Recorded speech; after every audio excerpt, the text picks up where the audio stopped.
possuir dinheiro. Seu direito de ser rico. Ser rico é um direito seu. Você está destinado a ter uma vida abundante, alegre, radiante e livre. Para isso, deve possuir todo o dinheiro necessário a uma vida plena, feliz e próspera. A pobreza não é uma virtude. A pobreza é uma doença da mente e deveria ser erradicada da face da terra. Você está aqui para crescer, expandir-se, desdobrar-se espiritual, mental e materialmente. Você tem o direito inalienável de se desenvolver e se expressar em todos os sentidos. Deve rodear-se de luxo e beleza. Por que ficar satisfeito apenas com o que precisa para sobreviver quando pode desfrutar de riqueza permanente? Neste livro você aprenderá a estabelecer uma amizade com o dinheiro, e assim, o terá sempre de sobra. O desejo de ser rico é o desejo de uma vida melhor, mais completa e feliz. É uma imposição cósmica. E é algo bom, muito bom. Comece a ver no dinheiro seu verdadeiro significado, um símbolo de troca. Ele representa a sua libertação da necessidade, representa beleza, luxo, abundância e refinamento. Ao longo deste capítulo, você provavelmente dirá, preciso de mais dinheiro, ou mereço um salário melhor. Acredito que a maioria das pessoas não é remunerada como merece.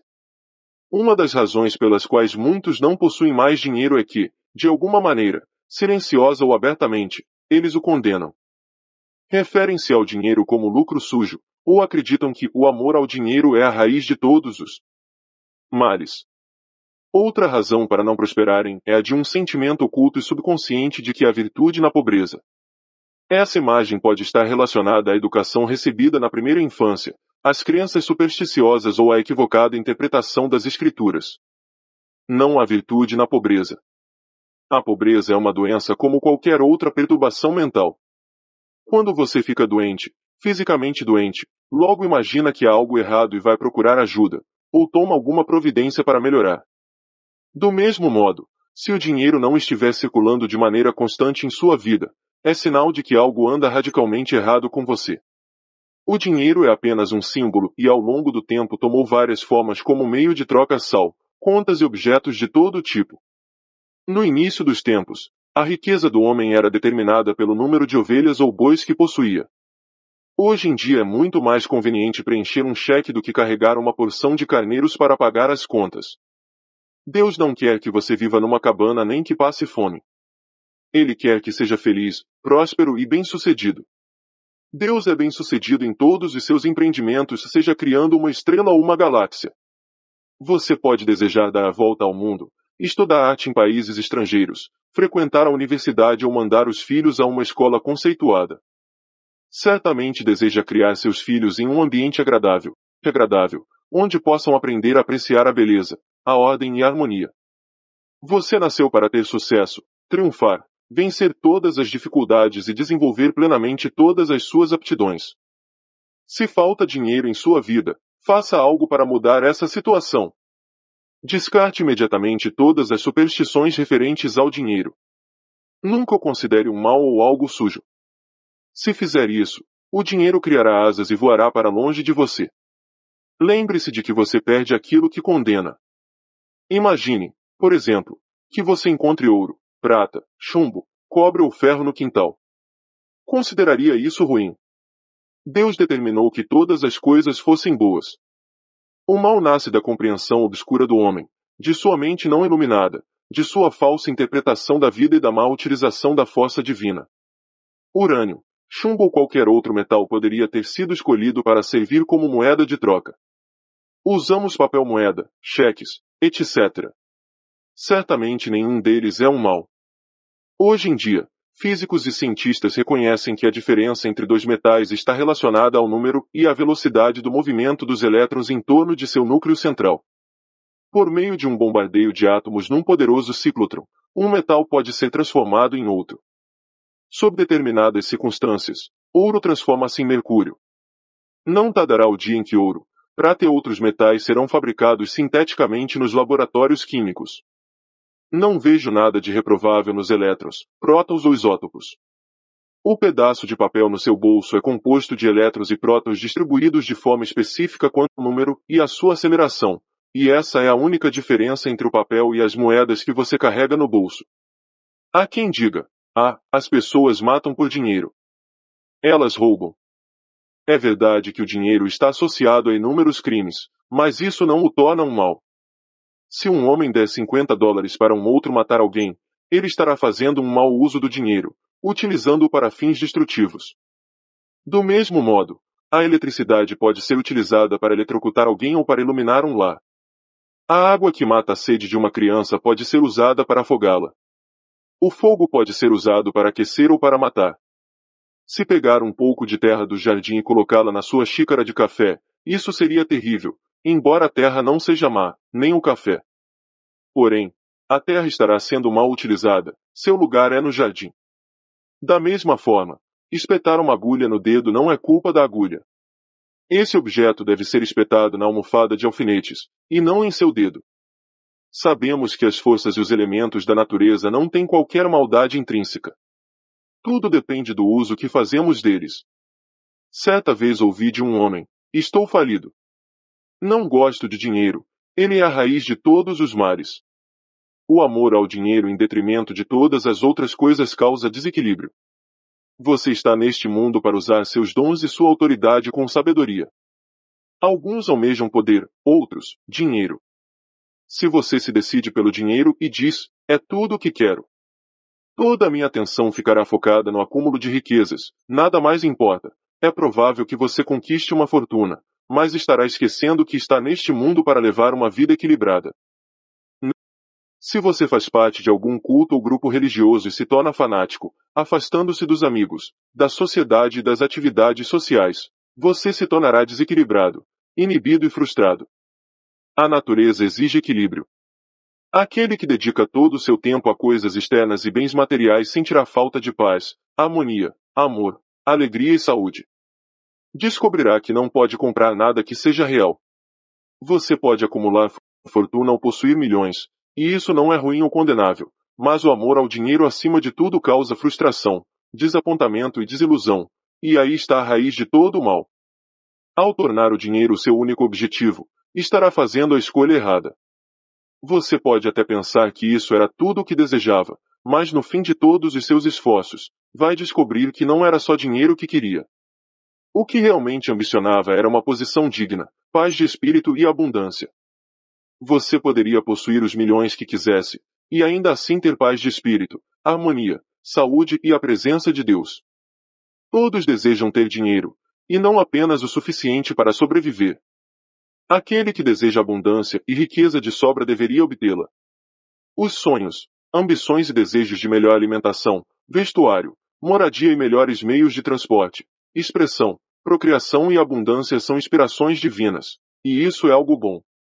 No entanto, podemos direcionar erroneamente esses impulsos, trazendo consequências negativas para nossas vidas. O ser humano não tem uma natureza perversa, não há nele uma essência de maldade. O que existe é Deus, a sabedoria universal, a vida, que procura expressar-se por intermédio do homem. Por exemplo, um jovem deseja cursar a universidade, mas não tem dinheiro suficiente. Ele vê os outros rapazes da vizinhança indo para a faculdade, e o seu desejo aumenta. Ele diz para si mesmo: também quero estudar. E, para poder frequentar a universidade, comete um roubo. Seu desejo de estudar era fundamentalmente bom, mas ele o direcionou erroneamente ao violar as leis da sociedade, da harmonia cósmica e a regra de ouro, e isso lhe trará problemas. Se esse jovem conhecesse as leis da mente e sua própria capacidade para usufruir da força espiritual a fim de ir para a universidade, estaria em liberdade em vez de estar na cadeia. Quem o levou à prisão? Ele mesmo se colocou lá. O policial que trancou a porta da cela foi apenas um instrumento das leis humanas que ele violou. Foi ele que primeiro se trancou em sua mente, ao roubar e lesar os outros. O medo e a culpa são a prisão da mente, antecedendo a prisão com muros de tijolos e pedras. O dinheiro é um símbolo da opulência, da beleza, do refinamento e da abundância de Deus, e deve ser usado com sabedoria, de modo judicioso e construtivo, a fim de beneficiar a humanidade de diversas maneiras. É meramente um símbolo da saúde econômica de uma nação. Quando o sangue circula livremente pelo corpo, você está saudável. Quando o dinheiro circula livremente em sua vida, você está financeiramente sadio. Quando alguém Começa a acumular dinheiro, a guardá-lo em cofres e a viver com medo de perdê-lo. Implanta-se a doença financeira. A crise econômica de 1929 foi um ataque de pânico psicológico, causado pelo medo que se apossou da mente de toda a população. Foi uma espécie de transe hipnótico negativo. Vivemos num mundo subjetivo e objetivo. Não podemos negligenciar o alimento espiritual, como paz de espírito, amor, beleza, harmonia, alegria e riso. O conhecimento da força espiritual é o caminho real da riqueza de todos os tipos, sejam os seus desejos espirituais, mentais ou materiais.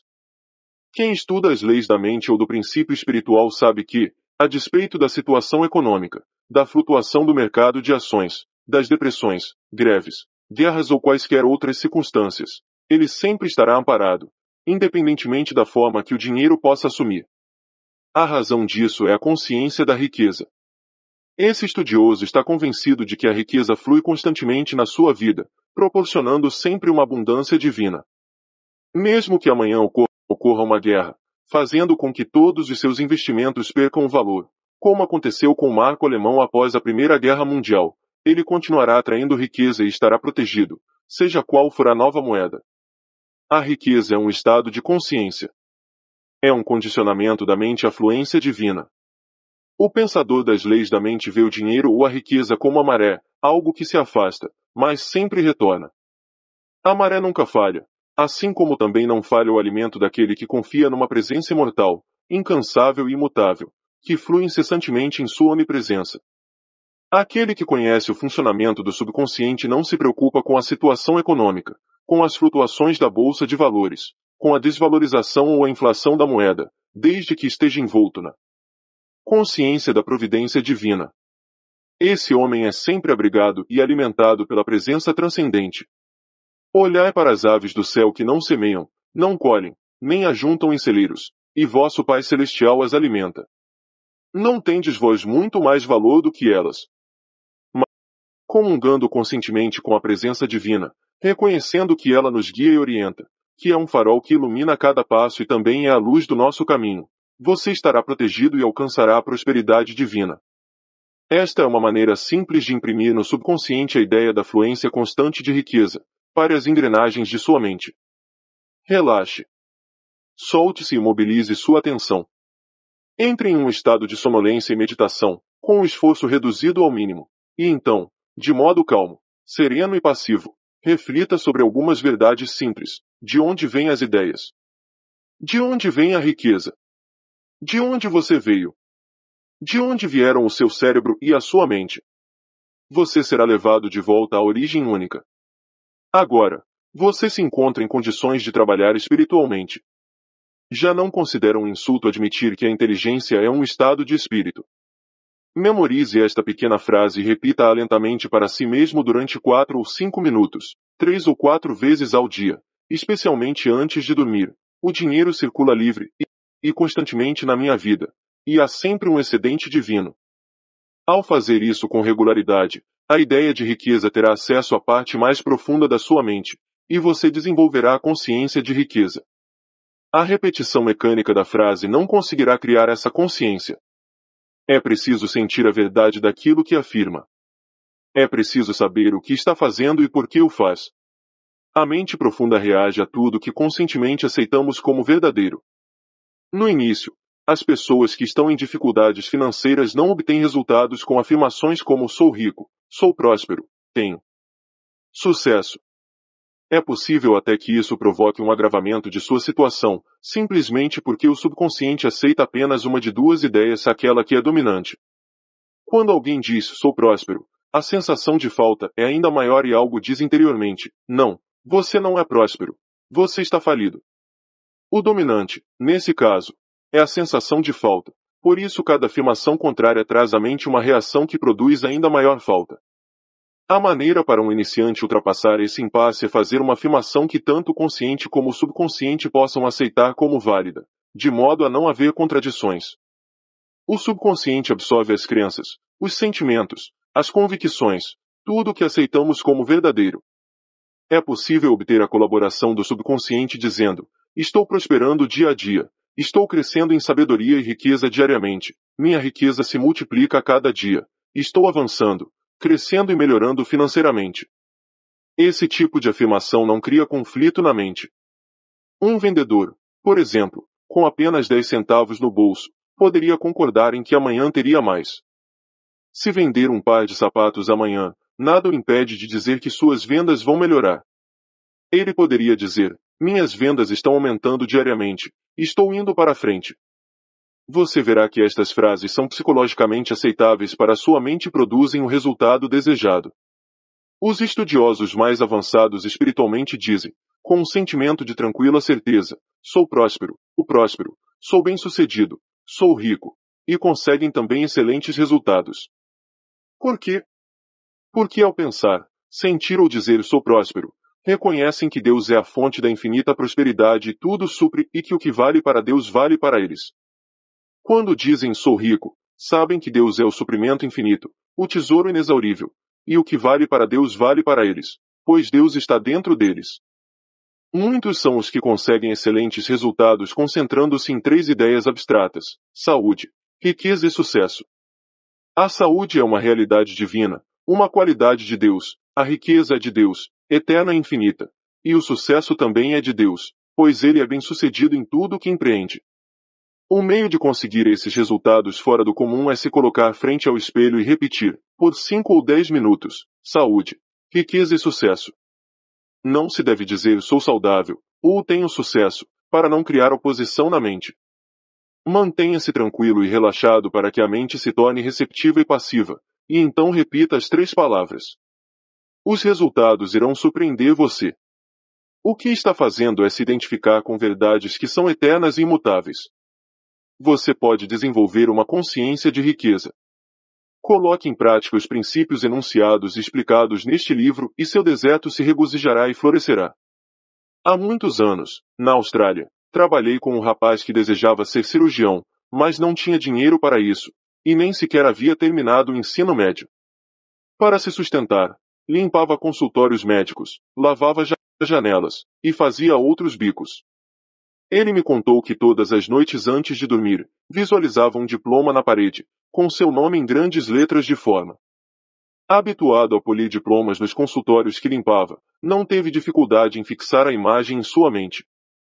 Não sei por quanto tempo persistiu na visualização, mas deve ter sido por alguns meses. Com a sua persistência, os resultados começaram a aparecer. Um dos médicos simpatizou com ele, após ensiná-lo a esterilizar instrumentos, dar injeções hipodérmicas e realizar outros trabalhos de primeiros socorros, admitiu-o como auxiliar técnico em seu consultório. O médico o ajudou a completar o ensino médio e também custeou os estudos universitários. Hoje em dia, esse jovem é um proeminente médico na cidade de Montreal, no Canadá. Ele tinha um sonho. Uma clara imagem em sua mente. Sua riqueza estava em sua própria mente.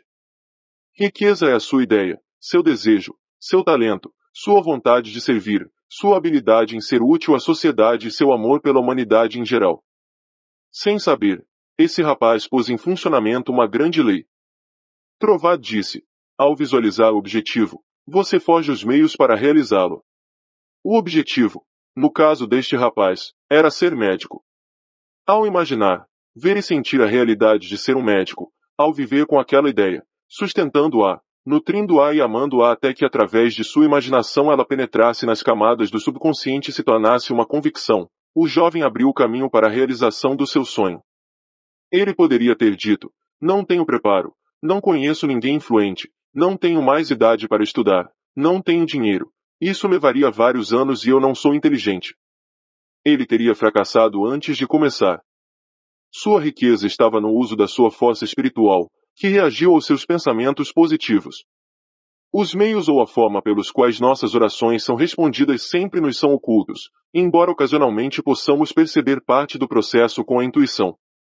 Os caminhos são desconhecidos, pois as leis espirituais estão além da nossa compreensão. Tudo o que temos a fazer é imaginar e aceitar o objetivo em nossa mente, e deixar sua realização aos cuidados da nossa sabedoria interior. Muitas vezes nos perguntamos: que devo fazer após meditar sobre o objetivo e aceitar meu desejo conscientemente? A resposta é simples: sentimos-nos compelidos a fazer tudo o que for necessário para a realização de nosso ideal. A lei do subconsciente é compulsiva. A lei da vida é de ação e reação. O que fazemos é a reação automática aos movimentos íntimos da nossa mente, nossos sentimentos e convicções. Há alguns meses, ao deitar-me para dormir, comecei a imaginar que estava lendo um dos meus livros mais populares, A Força do Poder da Fé, em francês. Comecei a visualizar esse livro sendo distribuído em todas as nações de língua francesa. Fiz isso todas as noites, durante várias semanas, adormecendo com a edição imaginária de A Força do Poder da Fé, em francês, nas mãos. Pouco antes do Natal de 1954, recebi uma carta de uma grande editora de Paris que se propunha a publicar e promover a força do poder da fé em todos os países de língua francesa. Em anexo, enviaram um contrato para eu assinar. Se me perguntassem o que fiz para obter a publicação do meu livro, além de rezar, teria de responder nada. A sabedoria subjetiva se encarregou de tudo e concretizou o meu desejo por seus próprios meios, que acabaram se revelando um método muito melhor do que qualquer outro que eu pudesse desejar conscientemente. Todas as nossas ações são acionadas pela mente. A ação interior precede todas as exteriores. Sejam quais forem as providências tomadas por nós, elas fazem parte de um esquema que somos compelidos a executar, assim como tudo aquilo que parecemos realizar objetivamente. A aceitação dos objetivos promove os meios para a sua realização. Ao acreditar que já alcançamos, conseguiremos o que desejamos. Temos que parar de negar o nosso bem. Devemos compreender que a única coisa que nos separa da riqueza ao nosso redor é a nossa atitude mental ou a maneira que encaramos Deus, a vida e o mundo em geral. Acredite e haja na confiança positiva de que não existe motivo para que você não seja, tenha ou faça tudo aquilo que deseja através das leis de Deus. O conhecimento sobre como a mente funciona é a sua salvação e redenção. Pensamento e sentimento são a sua meta. É o conhecimento que o faz possuidor de tudo. A consciência da saúde gera saúde, a consciência da riqueza gera riqueza. O mundo parece negar ou opor-se àquilo que você deseja. Seus sentimentos às vezes se divertem e riem à sua custa. Se disser a um amigo que está abrindo um negócio, talvez ele lhe dê diversos motivos para que seu negócio fracasse. Se você for impressionável, esses motivos podem provocar uma sugestão hipnótica e suscitar em sua mente a ideia do fracasso. À medida que se tornar consciente da força espiritual indivisível que reage ao seu pensamento, você rejeitará a escuridão e a ignorância do mundo e saberá que possui todos os instrumentos, a energia e o conhecimento necessários para ter êxito. Para seguir pelo caminho real da riqueza, você não deve colocar obstáculos e impedimentos no caminho dos outros, nem alimentar o ciúme ou a inveja. Ao aceitar esses estados mentais negativos, você se fere e se prejudica, pois vivencia essa negatividade. De acordo com o pensador Phineas Parkhurst-Kimby, a sugestão que você dá a outro é dada a você mesmo. Essa é a razão pela qual a lei da regra de ouro é cósmica, divina. De certo você já ouviu alguém dizer, aquele sujeito é um trapaceiro, é um chantagista, ganha dinheiro de modo desonesto, é um estelionatário, eu o conheci quando ele não tinha nada, é um manipulador, um ladrão, um vigarista.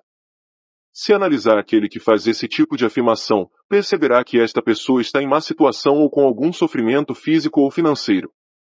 Talvez os seus colegas de faculdade tenham se tornado bem-sucedidos e ele não, e agora ele sinta amargura e inveja do sucesso deles. Na maioria dos casos essa é a causa do seu próprio fracasso. Ao pensar mal dos antigos colegas de faculdade e condenar a riqueza deles, ele faz com que a riqueza e a prosperidade que deseja desapareçam. Está condenando aquilo que deseja. Ele está rezando em sentidos opostos.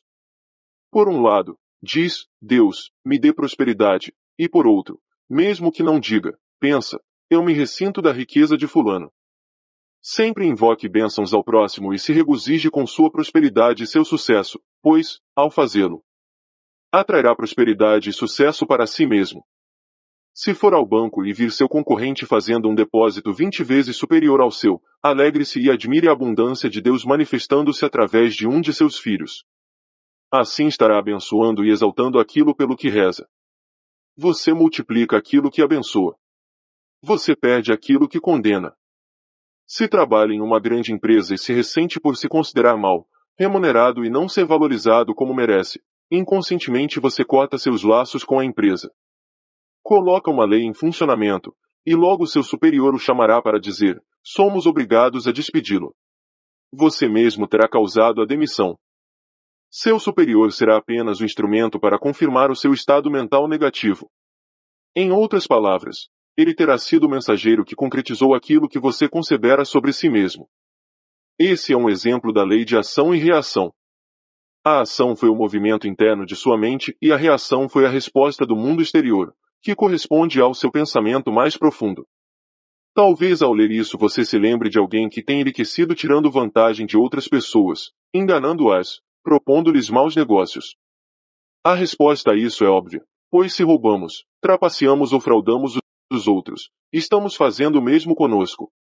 Entramos num estado de privação que acarretará perdas, que podem ser de vários tipos, de saúde, prestígio, paz de espírito, situação social, doença na família ou complicações no trabalho. A perda não necessariamente está ligada ao dinheiro. Há perdas que não podem ser medidas em cédulas e centavos. Não é uma sensação maravilhosa poder deitar a cabeça no travesseiro à noite, sentindo-se em paz com o mundo inteiro, com o coração repleto de boa vontade em relação a todos. Há pessoas que acumularam dinheiro por meios errados, ludibriando os outros, trapaceando, enganando, e que pagaram um preço elevado por isso. Esse preço pode ser o de doenças físicas e mentais, complexos de culpa, insônia ou receios ocultos. Um homem me fez a seguinte declaração: sim, eu subi pisando nos outros. Consegui o que queria, mas tive câncer no caminho. Ele compreendeu que havia obtido sua riqueza de forma condenável. É possível ser rico e próspero sem fazer mal a ninguém. Muitas pessoas estão constantemente roubando a si mesmas, furtam-se paz de espírito, saúde, alegria, inspiração e felicidade. Elas podem dizer que jamais foram roubadas, mas é verdade. Cada vez que nos ressentimos de outrem, cada vez que sentimos ciúmes ou inveja da riqueza e do sucesso dos outros, estamos roubando nossas próprias oportunidades. Esses sentimentos têm de ser banidos incisiva e decididamente. Não devem viver em nossas mentes, mas sim serem expulsos com a força do pensamento positivo. Lembro-me de ter lido, no início da guerra, sobre uma mulher do Brooklyn, Nova York, que foi de loja em loja comprando todo o café que conseguiu. Sabia que o produto em breve seria racionado e estava temerosa de que não restasse o suficiente para ela. Comprou tanto quanto pôde e armazenou-o na adega. Na mesma noite foi à igreja e, ao voltar para casa, descobriu que sua porta tinha sido arrombada por ladrões que lhe roubaram, não só o café, mas prataria, dinheiro, joias e outros objetos de valor. A boa mulher se lastimava, dizendo o que todos dizem em circunstâncias parecidas: por que isso tinha de me acontecer, e logo quando eu estava na igreja. Eu, que nunca roubei nada de ninguém. Seria verdade. Ela não estaria embebida da sensação de carência e medo quando começou a acumular seu suprimento de café. Esse sentimento foi suficiente para atrair a perda para o seu lar. Ela não precisou roubar uma loja ou um banco, seu medo da privação produziu-a. Esta é a razão pela qual muitos que são considerados bons cidadãos pela sociedade sofrem perdas.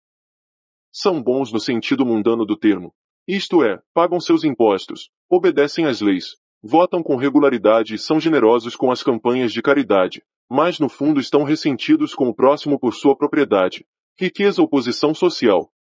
Se gostariam de se apoderar de dinheiro quando ninguém estivesse vendo, essa atitude por si só já é definitiva e positivamente um estado de carência. A pessoa que se deixa levar por tal estado mental pode atrair charlatães e trapaceiros que a envolverão e ludibriarão em qualquer transação. Antes de sermos roubados no mundo exterior, nós mesmos já nos roubamos, pois sempre há um ladrão interior que precede o ladrão exterior. Um homem pode ter um complexo de culpa e reprovar-se constantemente. Conheci alguém assim, um honesto caixa de banco. Ele nunca havia roubado um centavo, mas mantinha um romance ilícito. Sustentava outra mulher, relegando sua própria família. Vivia com medo de que o descobrissem, o que gerava um profundo sentimento de culpa. A culpa gera medo, e o medo causa uma contração dos músculos e das membranas mucosas. Ele teve uma sinusite aguda. A medicação lhe proporcionava apenas alívio temporário. Expliquei a esse homem a causa das suas dificuldades e adverti-o de que sua cura dependia de ele abandonar o romance extraconjugal. Disse-me que não podia, que ela era sua alma gêmea e que ele já havia tentado inutilmente. Condenava-se incessantemente. Um dia, foi acusado por um dos diretores do banco de haver se apoderado de uma quantia, acusação bastante séria, baseada em provas circunstanciais.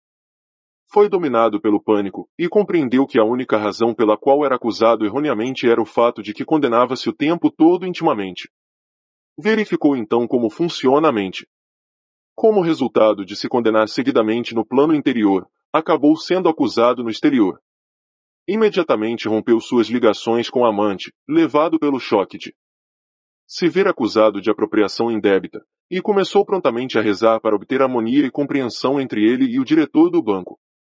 Começou por repetir para si próprio: não há nada oculto que não seja revelado. A paz reina soberana nas mentes e nos corações de todos. A verdade prevaleceu. Todo mal-entendido foi dissolvido à luz da verdade. O verdadeiro culpado do furto era outro jovem, que foi descoberto. O caixa do banco ficou sabendo que somente por meio da força da mente conseguiu salvar-se da prisão. A grande lei é: pense a respeito dos outros exatamente da forma que você gostaria que pensassem a seu respeito. Sinta-se com relação aos outros da mesmíssima forma como gostaria que se sentissem com relação a você. Diga do fundo do seu coração: desejo a cada um aquilo que desejo para mim mesmo. O desejo sincero de meu coração é, portanto, de paz, amor, alegria, abundância e bênçãos para todas as pessoas, em toda parte. Rejubile-se e alegre-se com o progresso e a prosperidade de todos os homens. O que quer que deseje para si mesmo, deseje-o para todos, em toda parte. Se deseja felicidade e paz de espírito, que seus anseios de felicidade e paz de espírito sejam para todos. Jamais tente privar alguém de uma alegria, pois, se o fizer, estará privando dela a si mesmo. Quando uma boa maré vem para o seu amigo, vem para você também. Se alguém for promovido em sua empresa, alegre-se e fique feliz. Felicite-o e rejubile-se com o seu progresso, e com o reconhecimento de suas qualidades. Se você ficar aborrecido ou ressentido, prejudicará a si mesmo. Nunca tente impedir outra pessoa de receber o que lhe é direito: felicidade, sucesso, realização, abundância e tudo de bom. Jesus disse: ajuntai para vós tesouros no céu, onde nem a traça nem a ferrugem os consomem e onde os ladrões minam nem roubam. Mateus 6:20. O ódio e o ressentimento deterioram e corroem o coração, enchendo-nos de cicatrizes, impurezas, toxinas e venenos. Os tesouros do céu são verdades de Deus que possuímos na alma. Preencha a mente com paz, harmonia, fé, alegria, honestidade, integridade, ternura e gentileza. Assim, semeará seus tesouros no céu de sua própria mente. Se está à procura de orientação sobre investimentos ou preocupado com suas ações e apólices, repita tranquilamente: a inteligência infinita vigia e governa todas as minhas transações financeiras e tudo aquilo que eu fizer será orientado no sentido da prosperidade. Faça isso com frequência, e verificará que todos os seus investimentos serão sábios. Além disso, estará protegido contra prejuízos, pois se sentirá inclinado a agir adequadamente antes que a perda o atinja. Recite diariamente esta oração: proteger seu lar, seus negócios e suas propriedades. A presença protetora que guia os planetas em seu curso e faz brilhar o sol guarda todas as minhas propriedades, meu lar, o lar, meus negócios e tudo o que é meu. Essa presença é a minha fortaleza e o meu cofre, e nela estão seguros todos os meus bens. É maravilhoso. Relembrando-se diariamente dessa grande verdade e observando as leis do amor, você será sempre orientado, protegido e prosperará de todas as formas. Nunca sofrerá perdas, pois escolheu a força mais alta para ser seu conselheiro e guia. O manto do amor divino o envolve e cobre em todas as ocasiões. Você repousa nos braços eternos da verdade. Todos nós devemos procurar uma orientação íntima para nossos problemas. Se tiver um problema financeiro, repita a seguinte frase: antes de adormecer, agora dormirei em paz. Entrego o assunto ao saber elevado que existe dentro de mim, que conhece todas as respostas. Com o nascer do sol, pela manhã, surgirá a solução para o meu problema. Sei que a aurora nunca falha. Adormeça após repetir esta frase, sem remoer, rebuscar ou se exaltar. com o problema. A noite é boa conselheira. Durma sobre o problema. O intelecto não pode resolver todas as dificuldades. Requisite a luz necessária e lembre-se da aurora que sempre vem, dissipando as trevas. Faça com que seu sono de todas as noites seja venturoso. Você não é vítima das circunstâncias, a não ser que acredite sê-lo. Pode reagir, enfrentar e vencer qualquer situação. Experimentará uma vida diferente se mantiver uma postura firme, apoiado no rochedo da verdade espiritual, resoluto e confiante em seus propósitos e desejos íntimos. As grandes lojas mantêm seguranças para evitar que haja roubo e eles pegam um determinado número de pessoas, diariamente, tentando levar algo sem pagar. Todas essas pessoas estão vivendo no espírito da carência e da limitação e estão roubando de si mesmas, atraindo para si todas as formas de perdas. Esses indivíduos carecem de fé e de compreensão do funcionamento de suas mentes. Se dispusessem a desejar uma situação e apelassem para o manancial inesgotável da verdade, encontrariam trabalho. Então, pela honestidade, integridade e perseverança, se tornariam dignas de si mesmas e da sociedade em geral. Jesus disse, pois os pobres sempre os tendes convosco, mas a mim nem sempre me tendes. Mateus 26:11. O estado de pobreza ou a consciência da carência estão sempre presentes em nós, no sentido de que, por mais ricos que sejamos, sempre há algo que desejamos com todo o coração. Pode ser a cura para um problema de saúde, talvez orientação para um filho ou uma filha, ou harmonia no lar e naquele momento somos pobres.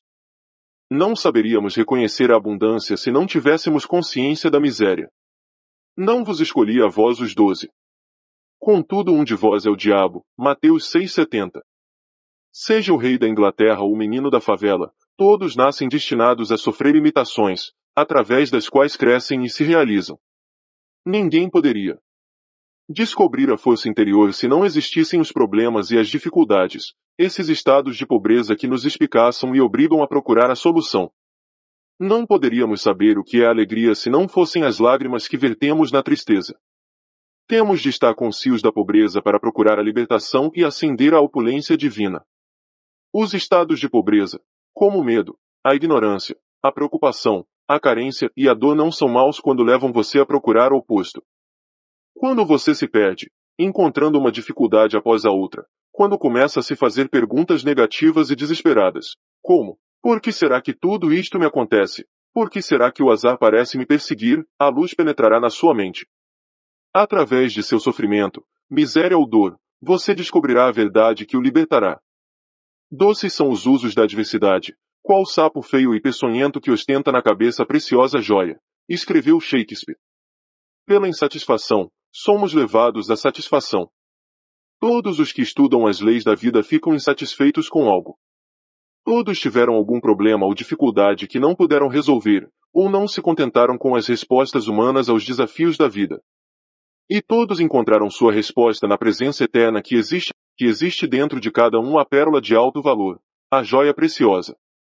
A Bíblia diz, busquei ao Senhor, e Ele me respondeu, e de todos os meus temores me livrou. Salmos 34:4. Quando realizar sua ambição ou desejo, se sentirá satisfeito apenas por um breve período de tempo.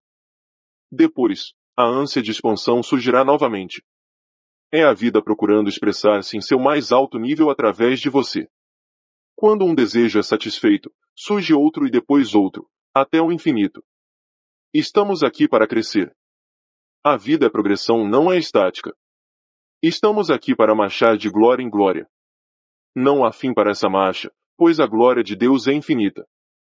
Somos todos pobres, no sentido de estarmos eternamente procurando mais luz, mais sabedoria, mais felicidade e maior alegria na vida. Como tudo isso é infinito, nunca poderemos exaurir, na eternidade, a glória, a beleza e a sabedoria que se encontram dentro de nós de tão maravilhosos que somos. No estado absoluto, tudo tem fim. Porém, no mundo relativo, temos de ser despertados para aquela glória que já era nossa antes do mundo. Por mais sábios que sejamos, estamos sempre procurando mais saber, portanto, ainda somos pobres. Por mais inteligentes que sejamos no campo da matemática, da física ou da astronomia, apenas desvendamos o verniz da superfície e ainda somos pobres. Nossa jornada nos leva sempre para frente, para cima e para a eternidade. É verdadeiramente um processo de despertar, com o qual nos damos conta de que a criação está terminada. Quando compreendemos que Deus tem que crescer, expandir-se ou estender-se, começamos gradualmente a acordar do sono da limitação e a tornar-nos vivos em Deus.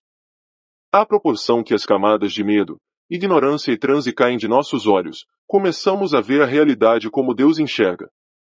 A cegueira é removida aos poucos e começamos a ver o mundo exatamente como Deus o fez, pois começamos a vê-lo através dos seus próprios olhos. Então, você diz, é chegado o reino dos céus, Mateus 4,17.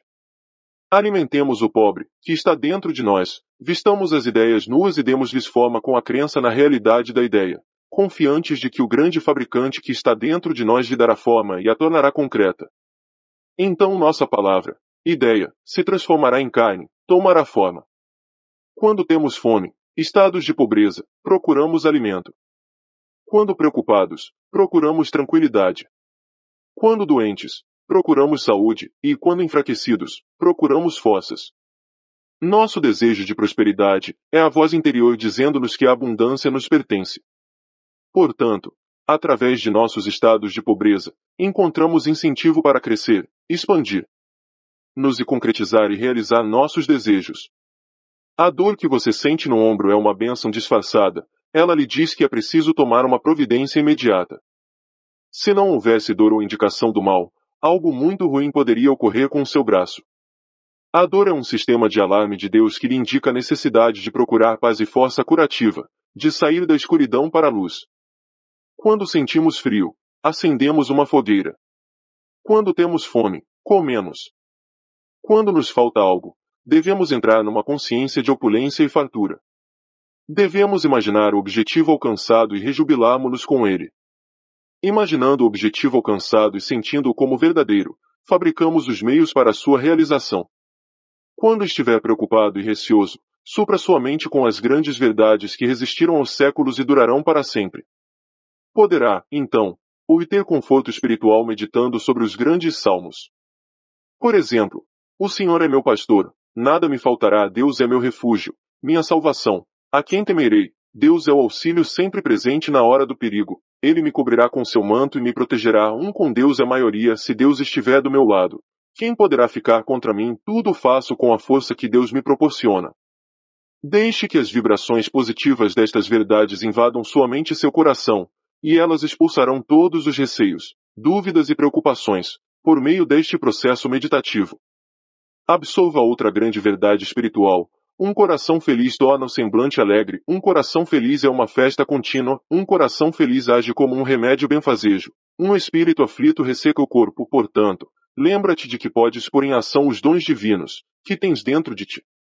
Comece agora mesmo a colocar em ação os dons divinos rejeitando completamente a evidência dos sentidos, a tirania e o despotismo da mentalidade terrena, e reconheça em toda a sua plenitude a força interna que existe dentro de você, como a causa única, a força única e a presença única. Saiba que ela é uma força benéfica e que reage ao seu incentivo. Invoque a noite e a noite o cobrirá. Apele para essa força com devoção, certeza, confiança e amor, e ela reagirá trazendo-lhe amor, paz, orientação e prosperidade. Ela será seu conforto, seu guia, seu conselheiro e seu Pai eterno. Você dirá então, a verdade é amor. Encontrei-a, e ela me livrou de todos os receios. Você caminhará por pradarias verdejantes, onde a abundância e todas as riquezas de Deus circulam livremente através de você. Repita para si mesmo, com franqueza e alegria, durante o dia, caminho todo o dia consciente da presença da força de Deus, sua plenitude circula em mim todo o tempo, preenchendo todos os vazios de minha vida. Quando estiver pleno do sentimento de ser aquilo a que aspira, seus desejos serão realizados. Há vazios em sua vida. Repense a saúde, a riqueza, o amor e a autoexpressão. Está inteiramente satisfeito em todos os campos? Ou está faltando algo em um deles? Tudo o que desejar, seja o que for, se enquadra em uma dessas 4 classificações. Se declarar, tudo o que desejo é verdade ou sabedoria, expressará o desejo de todas as pessoas, em toda parte. Isso é o que todos desejam, embora possam enunciá-lo de forma diferente. A verdade e a sabedoria são o anseio máximo de todo ser humano, Anseio esse que se enquadra na classificação de autoexpressão. Cada qual deseja expressar-se de forma mais completa e divina. Através da carência, da limitação e dos problemas, você cresce na luz divina, descobrindo-se a si mesmo. Não existe outra forma para o descobrimento do eu. Se sua força interior não pudesse ser usada de duas maneiras, você nunca descobriria a si mesmo, nem chegaria a compreender a lei que o governa. Se sentisse compelido a ser bom ou amar, esse amor não seria verdadeiro. Seria um autômato. Ao contrário, você tem toda a liberdade de amar ou não amar. Pode dar o seu amor ou guardá-lo para si. Se for compelido a amar, então não há amor. Quando uma pessoa lhe diz que o ama e o deseja, não se sente lisonjeado. Ela o escolheu dentre todas as pessoas do mundo. Não teria que amá-lo. Se fosse forçada a isso, você não se sentiria lisonjeado nem feliz. Você é livre para escolher entre ser um assassino ou um homem santo. Esta é a razão pela qual homens como Lincoln, entre outros, são tão elogiados. Decidiram pelo bem, e são festejados pela escolha. Se acreditarmos que as circunstâncias, as condições, os acontecimentos, a idade, a raça, a orientação religiosa ou o ambiente de nossa infância podem eliminar a possibilidade de sermos felizes e prósperos na vida, então seremos todos ladrões e assaltantes. Para expressar felicidade e prosperidade, basta que nos sintamos felizes e prósperos. A sensação de riqueza produz riqueza, pois os estados de consciência sempre se manifestam. Esta é a razão da frase: tudo o que me aparece, sensações, são ladrões e assaltantes.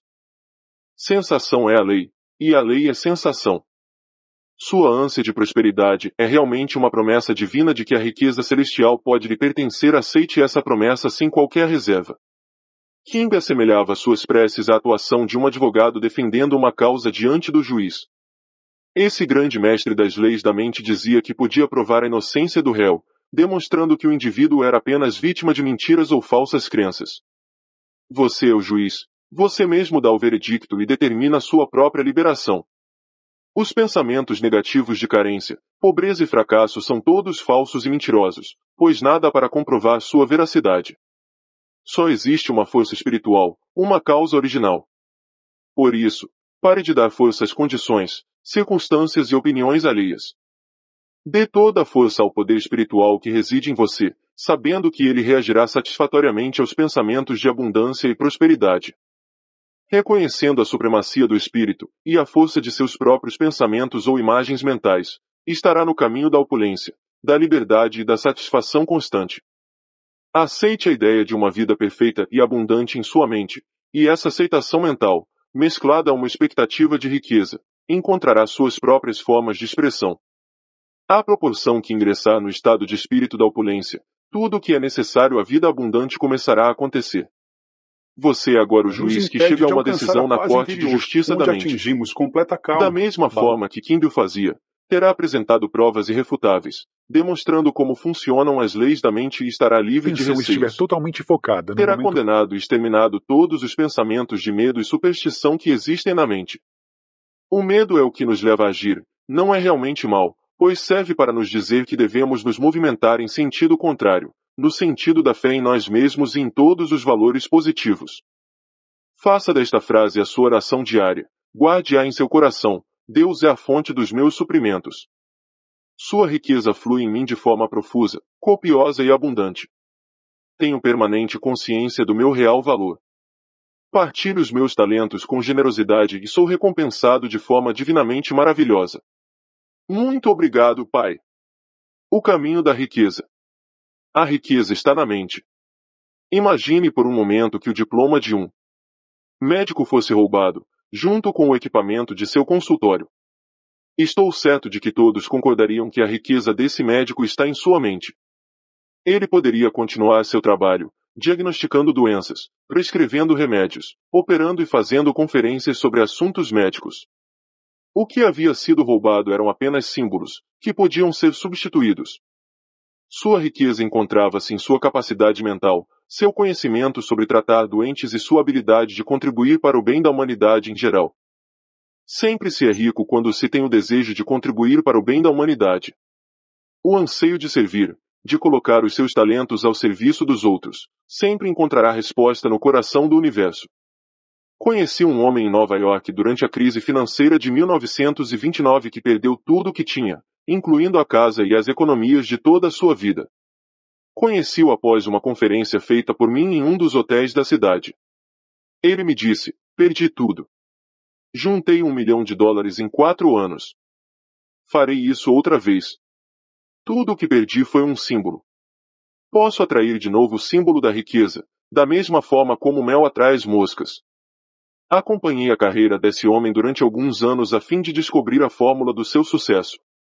Pode parecer estranha para você, mas é uma fórmula muito antiga.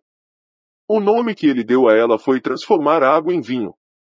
Ele havia lido essa passagem da Bíblia e compreendeu que estava ali a solução para ter saúde perfeita, felicidade, paz de espírito e prosperidade. O vinho, na Bíblia, representa a realização dos desejos, anseios, planos, sonhos, etc. Ou seja, em outras palavras, aquilo que você deseja alcançar, concretizar e criar. A água refere-se geralmente à mente ou à consciência. A água toma a forma de qualquer recipiente em que é despejada. Do mesmo modo, aquilo que você sente e acredita se manifestará em seu mundo. Assim, você sempre transformará a água em vinho. A Bíblia foi escrita por homens iluminados. Ela ensina psicologia prática e um modo de vida. Um dos princípios fundamentais da Bíblia é o que afirma ser você quem determina, molda, funde e forma seu próprio destino, por meio de pensamentos, sensações e crenças. Ele ensina que é possível resolver qualquer problema, ultrapassar qualquer situação e que você nasceu para ser bem-sucedido, para vencer e triunfar. Para descobrir a estrada real da riqueza e receber a força e a segurança necessárias para progredir na vida, é preciso deixar de interpretar a Bíblia da maneira tradicional. O homem que se encontrava em uma crise financeira repetia frequentemente para si mesmo, nos tempos de escassez, posso transformar água em vinho. Essas palavras significavam para ele: posso trocar as ideias de pobreza da minha mente pela realização dos meus desejos e necessidades atuais, que são riqueza e segurança financeira. Sua atitude mental, água, era: uma vez fiz fortuna honestamente. Posso fazê-lo outra vez, vinho. Sua afirmativa constante consistia em atrair o símbolo, dinheiro, uma vez, estou atraindo de novo. Sei disso e sinto que é verdade, vinho. Esse homem foi trabalhar como vendedor em uma empresa de produtos químicos. Lá, começou a ter ideias para melhorar a promoção dos produtos. Em pouco tempo, tornou-se vice-presidente da empresa. Em 4 anos, chegou à presidência da companhia. Sua atitude mental constante era: posso transformar água em vinho. Veja a história da transformação da água em vinho do Evangelho de João de uma forma simbólica e repita para si mesmo, como fazia o vendedor de produtos químicos: posso tornar visíveis as ideias, os anseios, os sonhos e os desejos invisíveis que tenho, porque descobri uma simples lei universal da mente. A lei por ele demonstrada era da ação e reação. Isso significa que o mundo exterior, o corpo, as circunstâncias, o ambiente e a situação financeira é sempre um reflexo fiel de seus pensamentos íntimos, crenças, sentimentos e convicções. Sendo assim, você deve procurar mudar seus padrões de pensamento, buscando viver imerso em ideias de sucesso, riqueza e paz de espírito. Focando a mente nesses conceitos positivos, eles vão gradualmente criar raízes na consciência, como sementes plantadas na terra. Assim como as sementes, pensamentos e ideias, germinam e dão frutos, o mesmo acontecerá com seus pensamentos habituais, que se manifestarão em prosperidade, sucesso e paz de espírito. O pensamento sábio, ação, é seguido pela ação correta, reação.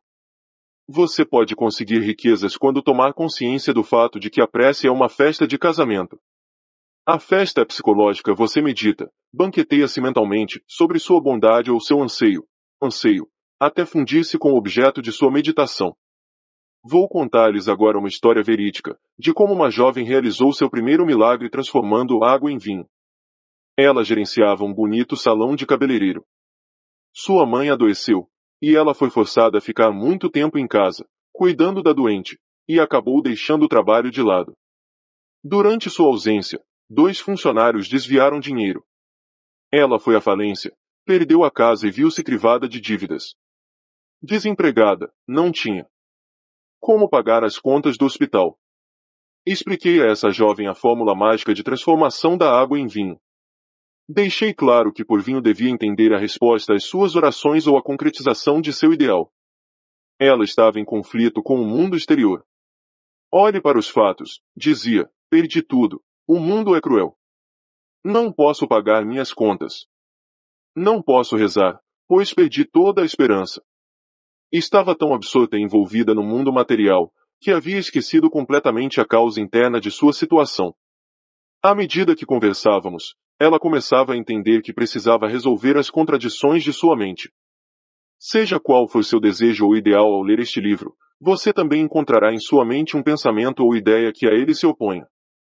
Se o seu desejo for de saúde, por exemplo, talvez haja simultaneamente vários outros pensamentos em sua mente. Não tenho cura, tentei, mas estou pior, isso de cura espiritual é complicado demais para mim. Ao analisar-se, não é comum encontrar uma espécie de luta em sua mente. Como aquela jovem, você considera que há elementos e circunstâncias exteriores que se opõem ao seu desejo de expressão, riqueza e paz de espírito. A verdadeira prece ensina a resolver o conflito mental. Na oração, você escreve aquilo em que acredita em sua própria mente. O filósofo Emerson disse, o homem é o espelho daquilo em que pensa durante todo o dia. Seus pensamentos habituais constroem suas crenças. Ao repetir certo tipo de pensamento, você estabelece opiniões e crenças bem definidas na mente profunda, chamada subconsciente. A partir daí, essas crenças e opiniões dirigem e controlam todas as ações. Compreender esse processo e aplicá-lo é o primeiro passo para transformar a água em vinho, ou seja, transformar a carência e a privação em abundância e opulência. O homem que ignora sua força espiritual está, portanto, sujeito a pensamentos negativos, a carência e a privação. Abra agora mesmo a Bíblia e realize seu primeiro milagre, exatamente como fez a moça do salão de cabeleireiro. Você pode fazê-lo. Entretanto, se você ler a Bíblia como um mero livro que narra acontecimentos históricos, estará negligenciando o ponto de vista espiritual e mental das leis da mente, que é o que deve nos interessar nesse livro. Tomemos esta passagem. E no terceiro dia fizeram-se umas bodas em Caná da Galileia, e estava ali a mãe de Jesus, João 2 horas e 1 minuto. Galileia significa sua mente ou consciência. Caná representa seu desejo. A boda é puramente mental, ou seja, a materialização subjetiva do seu desejo. Esta bela e completa representação da prece é um drama psicológico em que todos os personagens são sensações e ideias existentes dentro de cada um. Um dos significados de Jesus é raciocínio iluminado. A mãe de Jesus simboliza o sentimento, os estados de espírito ou as emoções que se apossam de nós. E foi também convidado Jesus e os seus discípulos para as bodas, João 2 horas e 2 minutos. Seus discípulos são as forças e faculdades internas que possibilitam a cada um a realização de seus desejos. E, tendo acabado o vinho, a mãe de Jesus lhes disse, eles não têm vinho, João 2 horas e 3 minutos. Vinho, como já vimos, representa a prece atendida ou a manifestação dos desejos ideais de cada um na vida. Como vemos, portanto, esse é um drama que se desenrola diariamente na vida de todos. Quando se quer alcançar algo como a jovem queria encontrar trabalho, sustento e solução para os problemas, surgem sempre sugestões desanimadoras como, não há esperança. Tudo está perdido. Não consigo. Não há salvação. Essa é a voz do mundo exterior, dizendo-lhe, eles não têm vinho, ou olhe para os fatos. Essa é a voz de sua sensação de falta, de limitação. Como enfrentar o desafio das circunstâncias e situações? Agora você já está se familiarizando com as leis da mente, que nos dizem, exatamente aquilo que penso e sinto reflete-se em meu mundo exterior. Isto é, meu corpo, minhas finanças, meu ambiente, minha posição social e todas as fases de minhas relações com o mundo e as outras pessoas. Seus pensamentos e imagens mentais dirigem, controlam e governam o plano externo de sua vida. A Bíblia diz, como imaginou no seu coração, assim é ele. Provérbios 23 horas e 7 minutos. O coração é um termo caldeu que significa subconsciente. Em outras palavras, seus pensamentos devem atingir níveis subjetivos mais profundos, utilizando a força de seu eu subliminar. O destino de cada um é feito de pensamentos e sensações. O pensamento carregado de sentimento e de interesse invariavelmente se torna subjetivo, manifestando-se em seu mundo. A prece é um casamento do pensamento com a sensação ou da ideia com a emoção. É uma festa de bodas. Qualquer ideia ou aspiração mental sentida com intensidade, como se fosse verdadeira, torna-se realidade, seja ela boa, má ou indiferente. Conhecendo a lei que transformará em realidade tudo aquilo que você imagina e sente, poderá começar a disciplinar a mente. Sempre que a sensação de carência, medo, dúvida ou desespero, eles não têm vinho, surgir em sua mente, rejeite-a de imediato, focalizando prontamente a atenção na prece atendida, ou seja, na realização de seu desejo. As declarações encontradas, na Bíblia, em João 2 horas e 4 minutos, ainda não é chegada a minha hora, e mulher, que tenho contigo, são expressões orientais, idiomáticas e figurativas. Parafraseando essa citação, mulher significa o sentimento negativo em que nos deixamos envolver. Tais sugestões negativas não possuem qualquer força ou realidade, porque nada aqui as apoie. Uma sugestão de carência não tem força, a força reside em nossa própria sensação, em nosso próprio pensamento. O que significa Deus para você? Deus é o nome dado à única força espiritual, Deus é a única fonte invisível de onde tudo flui. Quando seus pensamentos são construtivos e harmoniosos, a força espiritual, em resposta ao seu pensamento, flui em harmonia, saúde e abundância. Pratique a maravilhosa disciplina de rejeitar todo e qualquer pensamento de carência pelo imediato reconhecimento da força espiritual e sua reação de obediência aos pensamentos construtivos e à capacidade de imaginação. Assim, estará praticando a verdade contida nestas palavras: mulher, que tenho contigo. João 2 horas e 4 minutos. Lemos, ainda não é chegada a minha hora, João 2 horas e 4 minutos. Isso significa que, embora ainda não tenhamos chegado a uma convicção ou a um estado de espírito positivo, sabemos que estamos no caminho certo, pois estamos dirigindo nossa mente para os ideais, objetivos e propósitos positivos na vida. Tudo aquilo em que a mente se foca é multiplicado e ampliado, até que por fim esta se identifica com um novo estado de consciência. Nesse ponto, então, estamos condicionados positivamente, enquanto que antes tal condicionamento era negativo. O homem espiritual, utilizando-se da prece, transfere-se de um ambiente de carência para outro de confiança, paz e fé em sua força espiritual. Uma vez que a fé e a confiança se encontram na força espiritual, sua mãe, sensações e estados de espírito, registra um sentimento de triunfo ou vitória, e todo esse conjunto lhe trará a solução ou a resposta à sua prece. Os jarros da história bíblica referem-se aos ciclos mentais que ocorrem no homem para promover a realização subjetiva de seus desejos.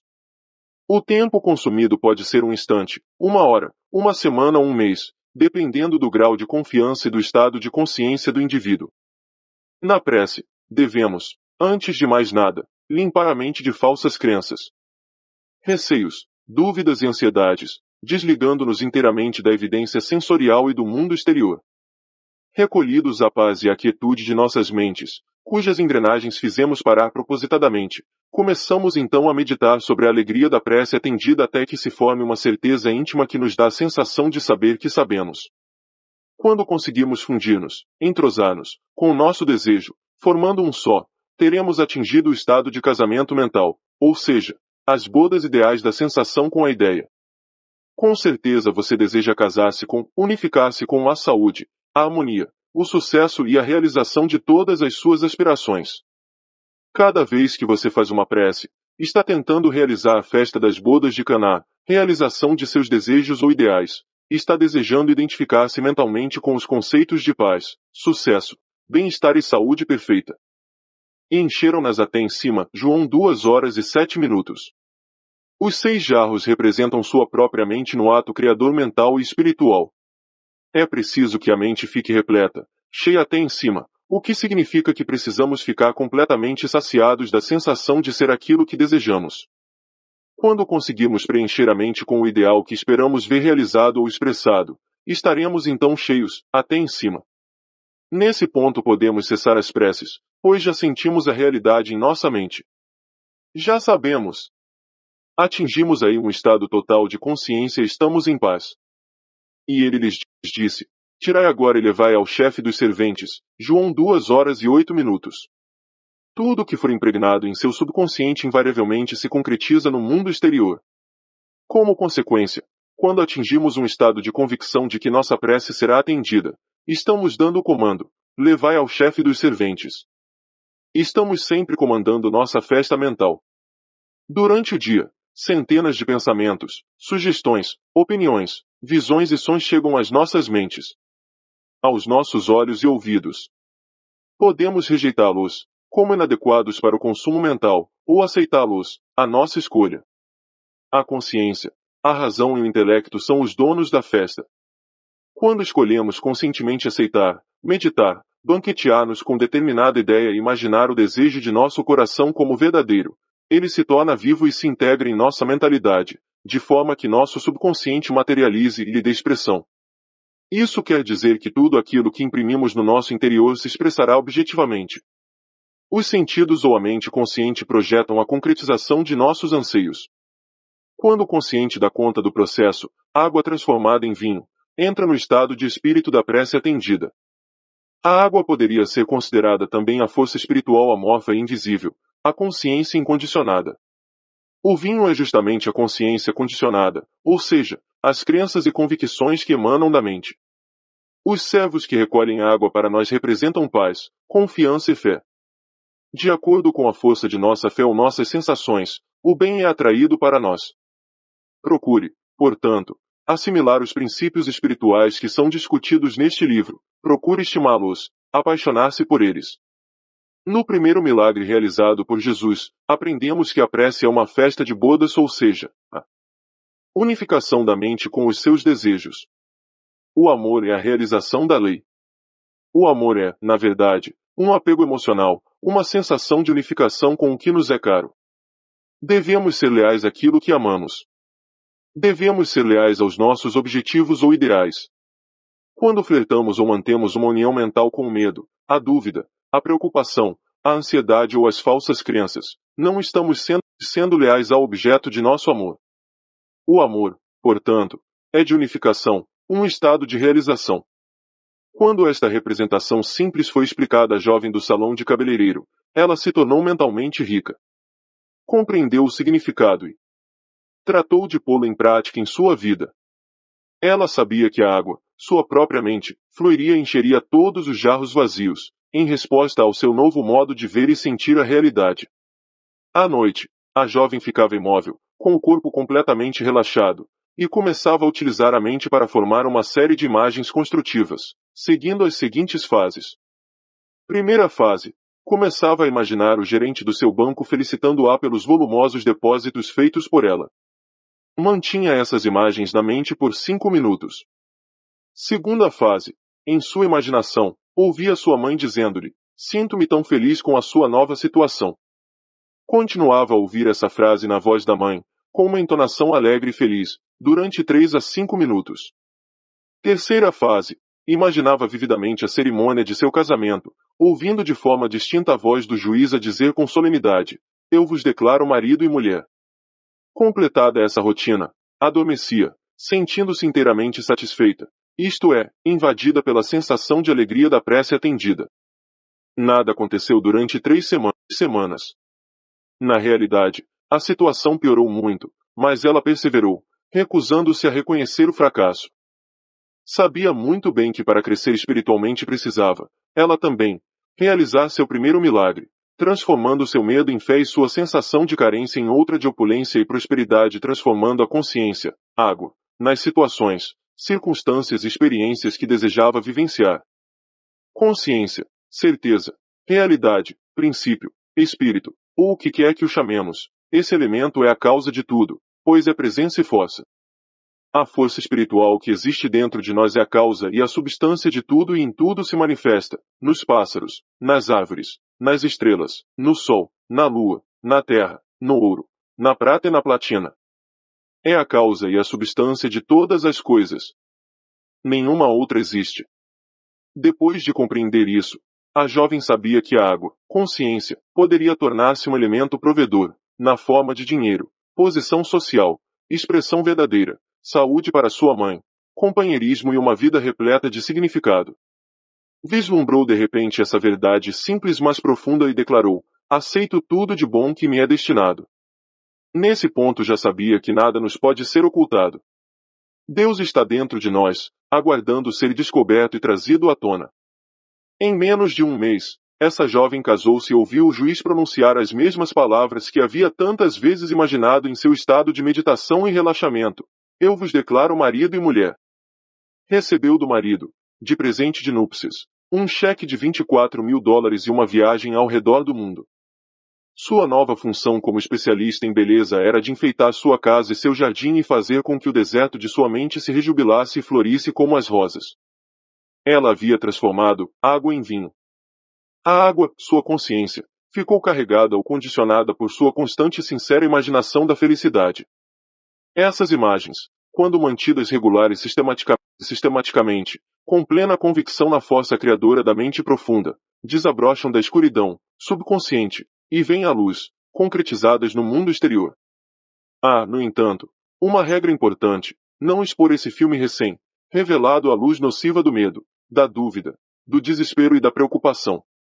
Sempre que esses sentimentos baterem à sua porta, apele imediatamente para o filme que se revelou em sua mente e repita convicto: um lindo filme está se revelando neste momento na câmara escura da minha mente. Envolva mentalmente esse filme em sua sensação de alegria, fé e compreensão, sabendo que está pondo em ação uma maravilhosa lei psicológica e espiritual, que pode ser assim enunciada: toda impressão se expressará. A seguir, fornecerei um caminho certeiro para obter o desenvolvimento e a manifestação de riqueza material e das provisões necessárias em todos os dias de nossas vidas. Se aplicada sincera e honestamente, esta fórmula proporcionará ampla recompensa no plano material. Vou dar como exemplo a história de um homem que me procurou, desesperado, em Londres, envolvido em dificuldades financeiras.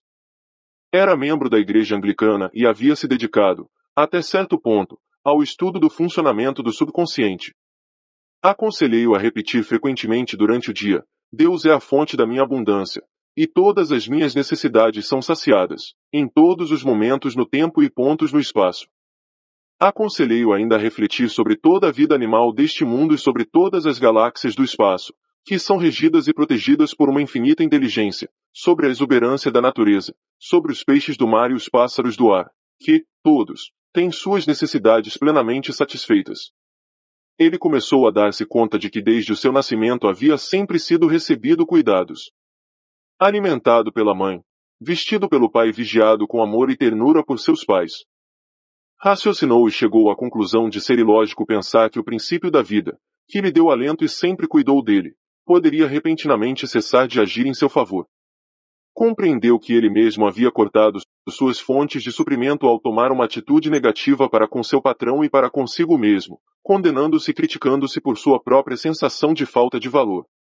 Havia rompido psicologicamente o cordão que o ligava à infinita fonte de todos os suprimentos, o espírito da vida interior, o princípio da vida, também chamado consciência, ou certeza. Sem demora, arranjou um emprego que lhe proporcionaria ótimo salário. O ser humano não se alimenta como os pássaros. Ele precisa comungar conscientemente com a força e a presença interiores, para delas receber orientação, vitalidade, força e tudo o mais necessário à satisfação de suas necessidades. Esta foi a fórmula usada pelo homem de Londres para transformar a água no vinho da abundância e do sucesso financeiro. Ele compreendeu que Deus ou sua força espiritual era a causa de tudo e entendeu também que, se conseguisse incutir na mente a ideia de que a riqueza lhe pertencia por direito inalienável, provocaria a manifestação da abundância. A afirmação que utilizou foi: Deus é a força do meu sustento. Todas as minhas necessidades são satisfeitas a cada momento no tempo e no espaço, havendo sempre um excedente tranquilizador. Esta afirmativa simples, repetida com frequência, condicionou sua mente, de forma inteligente, a uma consciência de prosperidade. Tudo o que teve que fazer foi incutir no subconsciente esta ideia positiva, da mesma maneira que um bom vendedor tem que acreditar nos méritos do seu produto. O vendedor deve estar convencido da integridade da empresa para a qual trabalha, da alta qualidade do produto, dos bons serviços que prestará ao comprador, além de outros fatores como preço, etc. Eu havia orientado meu amigo londrino a não lutar com os pensamentos negativos que porventura surgissem em sua mente. Esses pensamentos negativos certamente ocorreriam, mas em vez de combatê-los, ele deveria simplesmente apelar para a fórmula mental, repetindo tranquila e apaixonadamente a afirmativa que havia sido combinada. Os pensamentos negativos o atingiam muitas vezes em verdadeiras avalanches, formando torrentes de negatividade. Cada vez que isso acontecia, enfrentava a torrente com uma leal e firme convicção positiva. Deus satisfaz a todas as minhas necessidades, deixando sempre um excedente tranquilizador em minha vida. Contou-me que, enquanto dirigia ou se ocupava de afazeres em sua jornada habitual, uma série de conceitos negativos invadia sua mente em determinados momentos, sussurrando-lhe: não há esperança. Você está falido. Cada vez que surgiam esses pensamentos negativos, recusava-se a admiti-los mentalmente e apelava para a eterna fonte de riqueza, saúde e tudo o mais que acreditava constituir seu próprio tesouro espiritual. Declarava decidido e com firmeza: Deus é a fonte de meu sustento, e sinto que essa fonte me pertence. Ou então, há uma solução divina. A riqueza de Deus é a minha riqueza. E outras afirmações positivas, que carregavam sua mente com esperança, fé e expectativa e acabavam por dar-lhe a convicção de possuir uma fonte inesgotável de riquezas, que proveria copiosamente todas as suas necessidades.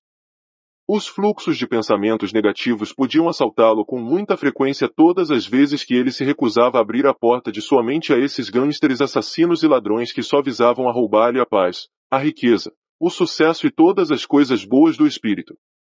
Ao contrário, ele abria as portas da mente à ideia do princípio vital eterno e divino, invadindo-o com riqueza, saúde, energia, poder e todos os elementos necessários a uma vida feliz e repleta de significado. Continuando com essa prática, já no segundo dia menos pensamentos negativos bateram à sua porta. No terceiro dia, o fluxo deles diminuiu. No quarto dia, tornaram-se intermitentes, com esperança de serem admitidos, mas recebendo a mesma resposta mental: é proibida a entrada. Só aceito pensamentos e conceitos que ativem, curem, abençoem e inspirem minha mente. Recondicionou sua consciência ou mente a uma ideia de riqueza. Os pensamentos negativos, como o medo, a carência, a preocupação e a ansiedade, não encontravam ressonância em sua mente. Tinha se tornado imune, embebido em Deus e tomado de uma fé divina numa crescente consciência de abundância e de sucesso financeiro. Esse homem não perdeu o que tinha, nem foi à falência. Obteve crédito, seus negócios melhoraram, novas oportunidades surgiram e ele prosperou. Lembremo-nos sempre de que na prece devemos ser leais ao nosso ideal, ao nosso objetivo e ao nosso propósito. Muitas pessoas falham na busca do sucesso financeiro por fazerem suas preces com a mente seguindo duas direções opostas. Afirmam que Deus é o seu provedor e que estão prosperando maravilhosamente, mas alguns minutos mais tarde negam tudo, dizendo: não posso pagar esta conta, não posso dar-me ao luxo de possuir isto ou aquilo, o azar me persegue, jamais consigo equilibrar minhas finanças, ou nunca tenho o bastante para terminar o mês. Todas estas declarações são altamente destrutivas e neutralizam as preces positivas. É a isso que se chama preces paralelas. Devemos ter fé em nosso plano ou objetivo. Devemos ser leais ao nosso conhecimento da força espiritual. Precisamos abolir completamente os casamentos negativos, isto é, deixar de nos aliar e identificar com pensamentos negativos, receios e preocupações. A prece é como o capitão que orienta o curso do navio. É preciso ter um destino. Precisamos saber exatamente aonde nos dirigimos. O capitão do navio, guiado pelas leis da navegação, regula o seu rumo. Se o navio for desviado de sua rota por uma tempestade ou pela violência das ondas, o capitão calmamente o reconduz à rota originalmente traçada. Você é o capitão no comando de seu barco. Você é quem dá ordens para estabelecer a rota de sua vida, por meio de seus pensamentos, sensações, opiniões, crenças, estados de espírito e atitudes mentais. Mantenha seus olhos fixos no farol. Siga a sua visão e deixe de fixar-se nos obstáculos, demoras e impedimentos que o levarão a afastar-se de seu curso. Seja firme e definitivo. Decida a sua meta, sabendo que sua atitude mental é o barco que o levará do estado de carência e privação ao estado e à sensação de opulência e à convicção de que a lei de Deus funciona inexoravelmente a seu favor. Kimbe, que era médico, estudioso e professor de assuntos relacionados às leis da mente, dizia: o homem age de acordo com os estímulos que recebe. Que estímulos você está recebendo neste momento? O que determina a sua reação à vida? A resposta é a seguinte: suas ideias, convicções e opiniões ativam sua mente e o condicionam a ponto de torná-lo o que Kimby chamava a expressão de suas convicções. Isso ilustra a veracidade de sua outra frase: o homem é o retrato de suas convicções. Outra frase popular de Kimby era: nossas mentes se fundem como atmosferas, e cada pessoa tem sua identidade influenciada pela atmosfera em que vive. Na infância, estamos sujeitos à atmosfera geral do lar, ao estado de espírito dominante no ambiente, às convicções e sensações ali existentes. Os receios, ansiedades, superstições, convicções e a fé religiosa dos nossos pais ficam impregnados em nossas mentes.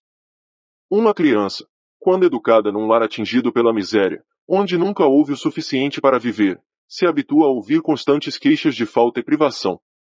Pode-se dizer, como faz Salter em sua terapêutica de reflexo condicionado, que a criança estava condicionada à pobreza. A pobreza.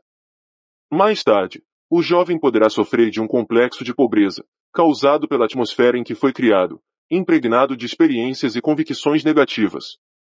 No entanto, ele poderá libertar-se de tudo isso, alçando-se acima de qualquer situação, por meio da força da prece.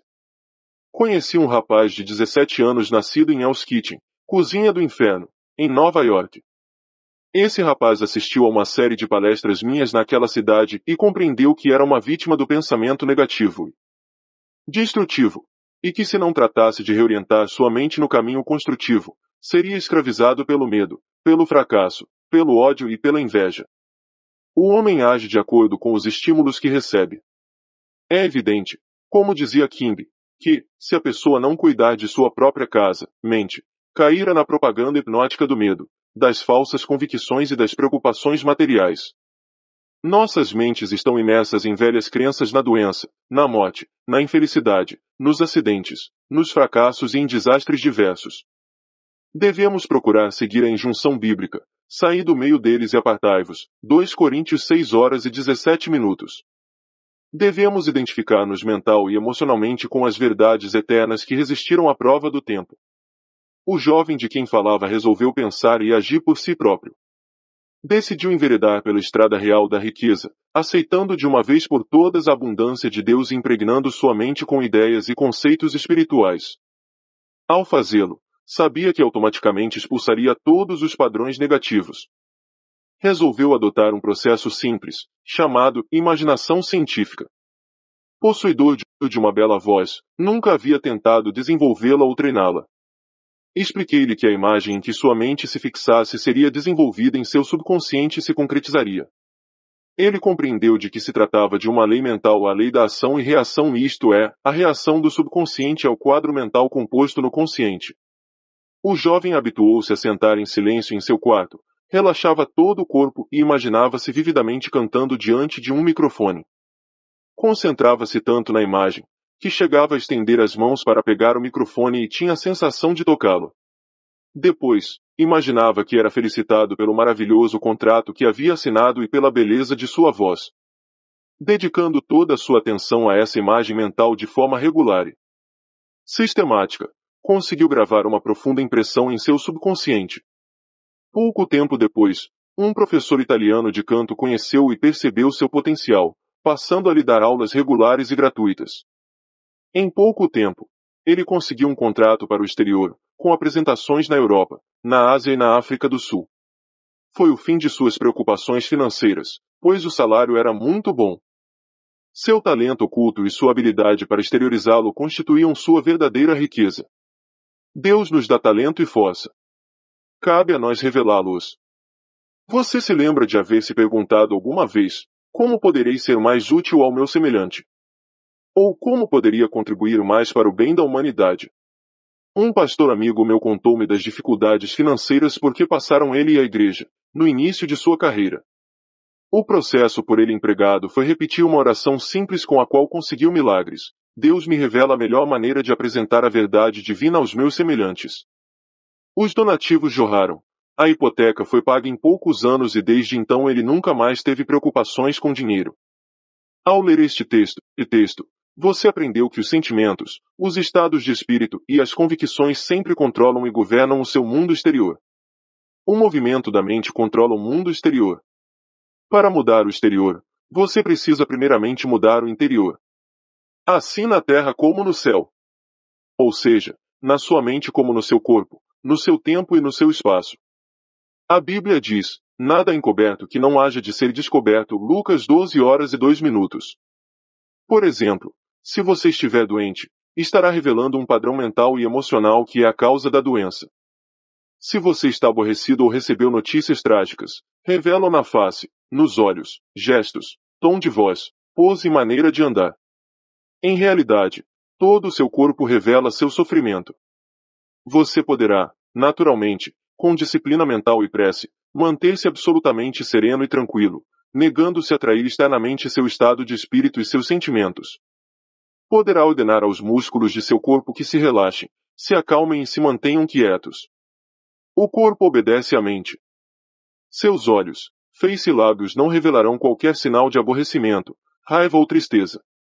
Com disciplina, por meio de orações e da meditação, você poderá mudar o seu estado. Mesmo quando tiver recebido mais notícias, você poderá expressar alegria, paz, descontração e um até bom humor, de tal maneira que ninguém suspeitará que recebeu notícias ruins. Sejam quais forem as notícias que tenha recebido hoje, você pode colocar-se diante do espelho, examinar seu rosto, seus lábios, olhos e gestos, visualizando e dizendo que acabou de saber que ganhou uma fortuna. Dramatizando o fato, sentindo e exultando com ele, notará como todo o seu corpo reage à euforia interior. Você pode inverter qualquer situação por meio da oração. Ocupe a mente com os conceitos de paz, sucesso, riqueza e felicidade. Identifique-se mentalmente com esses conceitos. Visualize como você deseja ser e retenha essa imagem. Retenha-a com alegria, fé e expectativa, pois, desse modo, você conseguirá experimentar sua manifestação. Costumo dizer às pessoas que me consultam a respeito de dificuldades financeiras, case-se com a riqueza. Alguns percebem logo a ideia, e outros não.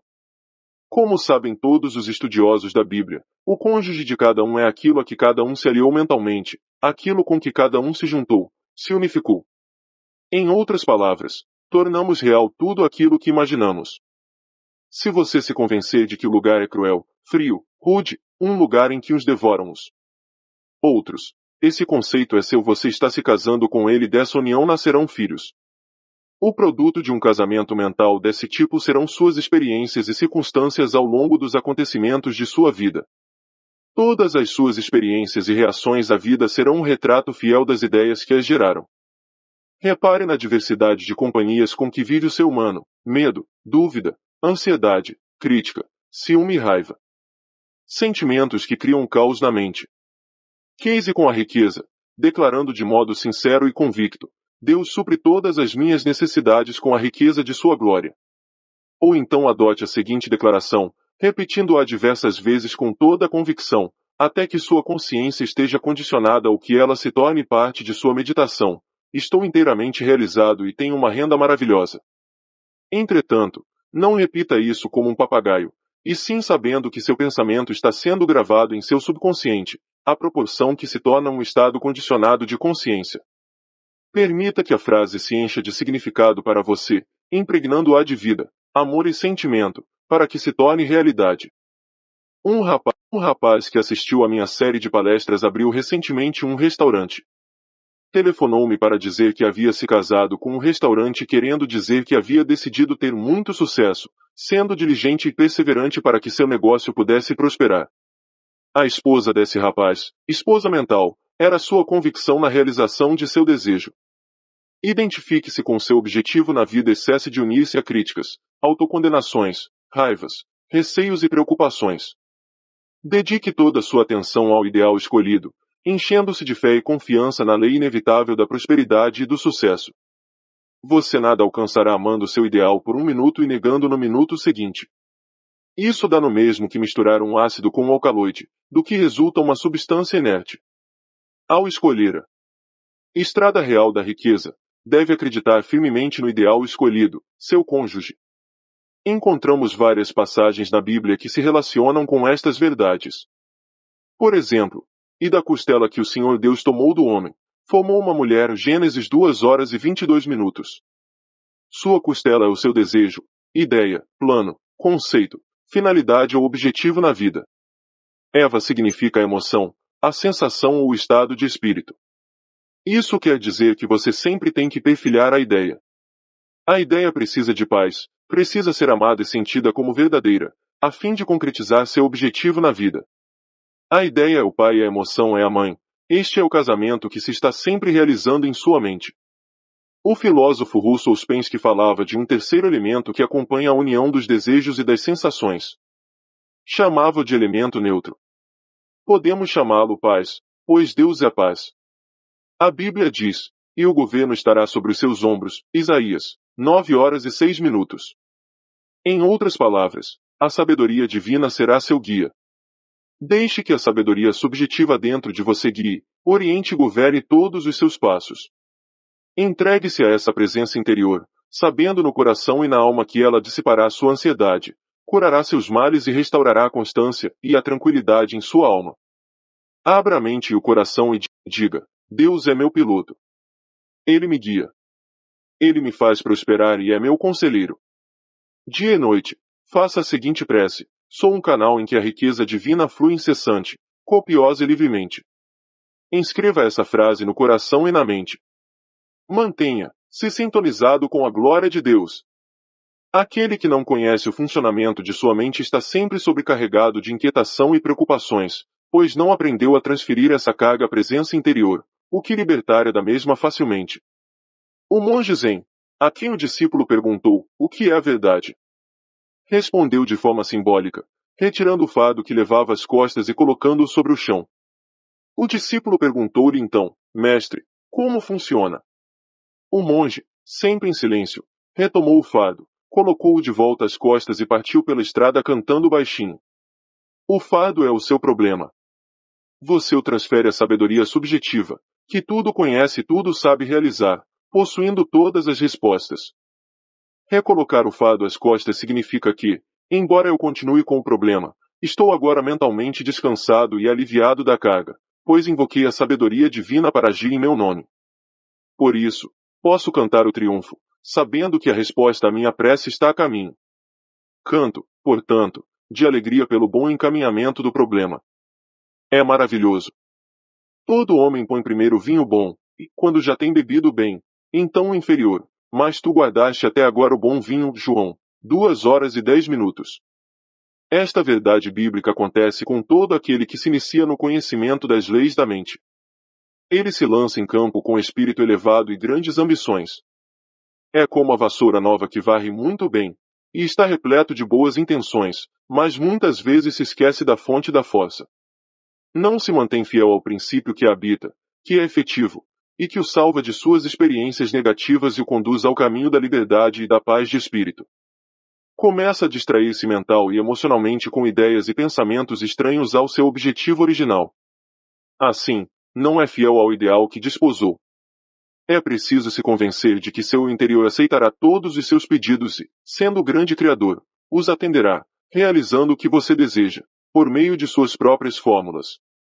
Para isso, você só precisa lançar seu pedido com fé e confiança, da mesma forma que lança uma semente na terra ou envia uma carta a um amigo, sabendo que a resposta virá sem falta.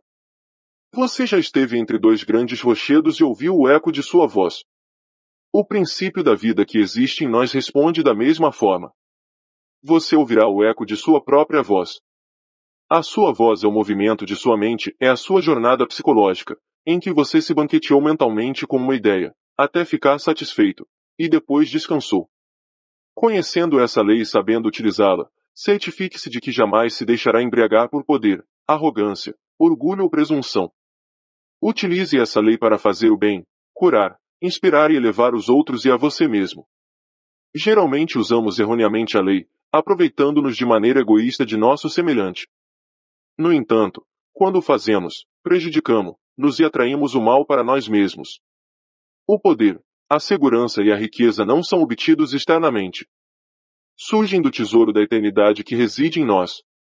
Devemos compreender que o bom vinho está sempre presente, pois Deus é a presença eterna. Qualquer que seja a situação atual, você pode provar que a sua riqueza está sempre presente, afastando-se mentalmente do problema e elevando-se acima dele. Elevar-se acima do problema é visualizar o seu tesouro, embeber-se do novo conceito de si mesmo, unificar-se com ele e manter o estado de felicidade. Para isso, é preciso conservar-se fiel, repleto de fé durante todo o caminho, sabendo que o vinho da alegria, a prece atendida, está prestes a ser alcançado. Chegou o dia da salvação. O reino dos céus está próximo. Soubeste manter o bom vinho até o fim. Neste momento, você pode viajar mentalmente e, por meio da imaginação, entrar em qualquer estado de espírito desejado. A riqueza, a saúde ou o que sonha realizar são invisíveis no início. Tudo surge do invisível. Você precisa possuir a riqueza subjetivamente, antes de poder possuí-la objetivamente. A sensação de riqueza produz riqueza, pois este é um estado de espírito ou de consciência. Estado de consciência é a maneira como você sente, pensa e acredita. É aquilo que você aceita mentalmente. Uma professora da Califórnia, com um salário anual de 5 ou 6 mil dólares, parou numa vitrine para examinar um belo casaco de arminho, cujo preço era 8 mil dólares. Levarei anos para economizar o suficiente para comprá-lo. Nunca terei um desses. Oh, como eu o queria, disse ela. Frequentava nossas palestras nas manhãs de domingo, e lá aprendeu que poderia possuir o casaco, um carro ou qualquer outra coisa que desejasse, sem prejudicar a quem quer que fosse na face da terra. Pedi que imaginasse que estava vestida com o casaco, que podia sentir a maciez da pele de arminho e o bem-estar proporcionado pela roupa. Passou a aplicar a força da imaginação todas as noites, antes de dormir. Vestia o casaco imaginário, acariciava-o como uma criança faz com seu brinquedo. Continuou fazendo isso e assim foi sentindo entusiasmo. Todas as noites adormecia com o casaco imaginário e sentia-se satisfeita por possuí-lo. Passaram-se 3 meses e nada aconteceu. Ela esteve prestes a desistir, mas lembrava a si própria que é a persistência que leva à realização. Aquele que perseverar até o fim será salvo. Mateus 10:22. A solução virá para quem não vacila, mas segue sempre adiante, guiado pelo perfume da presença divina. A solução virá para os que caminham iluminados pela convicção de que tudo está concretizado. Você estará sempre usando o perfume da presença divina que o mantém em um estado de expectativa feliz, sabendo que a solução está a caminho. Você já vislumbrou no plano invisível e sabe que a enxergará no visível. A sequência da encenação mental da professora é curiosa. Um domingo pela manhã, após nossa palestra, um homem pisou-lhe o pé acidentalmente. Ao se desculpar, ofereceu-lhe para levá-la para casa. Ela aceitou de bom grado. Pouco tempo depois, ele pediu-a em casamento, deu a ela um anel de brilhantes e disse: vi um belo casaco e acho que você ficaria linda nele. Era o mesmo casaco que ela admirava havia 3 meses. O vendedor comentou que muitas clientes ricas haviam admirado o casaco, mas por uma razão ou outra acabavam escolhendo outra peça. Use a sua capacidade de escolha, imagine a realidade daquilo que escolheu, e com fé e perseverança você pode atingir o seu objetivo na vida. Todas as riquezas do universo se encontram dentro de você, aguardando serem liberadas. Paz, alegria, amor, orientação, inspiração, boa vontade e abundância. Tudo existe dentro de você. A única condição para que as riquezas de Deus se manifestem é abandonar o seu estado atual, sua limitação, e entrar numa visão ou quadro mental, num estado de espírito alegre e feliz, unificando-se com o seu ideal. Quem viu e sentiu o seu tesouro em momentos de elevada exaltação sabe que em breve o verá concretizado. No exterior como no interior. Embaixo como no alto. Na terra como no céu. Em outras palavras, você verá sua fé manifestada. O ser humano é a expressão de sua fé.